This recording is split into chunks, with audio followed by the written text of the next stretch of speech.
is Akshita. I am a student of M.L.N college pursuing BSc non-medical from here.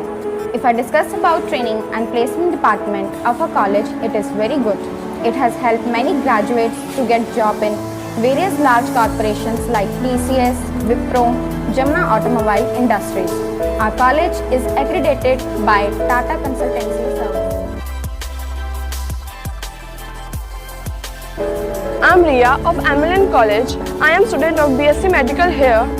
The Environmental Society of our college takes good care of clean campus. Green cover is maintained by Environmental Society. The principle of 5 hours is adopted in our college. The whole institution is involved in Swachh Bharat campaign. A student of MSc from M.L.N College. Every year, a blood donation camp is organized by our college. It was started by then Principal Mr. Tilak Raj Chadda on 5th September 1972. Every year, it has been organized since then. More than 2,000 units of blood has been collected till date.